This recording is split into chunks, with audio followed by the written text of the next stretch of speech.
ลูกหลานคนไทยใหญ่ที่ฟังภาษาไทยใหญ่ไม่ค่อยจะฮู้เรื่องนะคะเนาะพี่น้องครับนะเหมือนเจ้าว่านิ้วมือนะเล็บมือเนี่ยนะภาษาไทยนะเรียกว่าเล็บมือภาษาไทยใหญ่ห้องว่ากาบนิ้วกาบนิ้วนะคะนะอย่างเช่น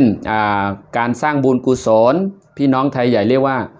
หมุนกรรมนะคะนะพี่น้องไทยใหญ่เรียกว่าหมุนกรรมพี่น้องคนไทยเรียกว่าบุญกุศลอย่างเช่นแหวนที่ใส่มือเนี่ยแหวนที่ใส่มือเขาเรียกว่าแมงกุ้ยนะคะนะมันว่ามงกุ้ยนะคะเนาะเช่นจิ้งจกอยู่ใกล้ตัวเราเขาเรียกว่าอากเดือนตุ๊กแกที่อยู่ตามบ้านเรือนเราเนี่ยคนไทยใหญ่เรียกว่าอากขางพี่น้องครับนะทุกท่านครับวันนี้เรามาเรียนรู้ภาษาไทยใหญ่เช่นว่านหางจระเข้ภาษาไทยใหญ่เรียกอะไรต้นว่านลิ้นต้นวานลิ้นหางเงือกในคณะพี่น้องค่ะติดตามเลยค่ะ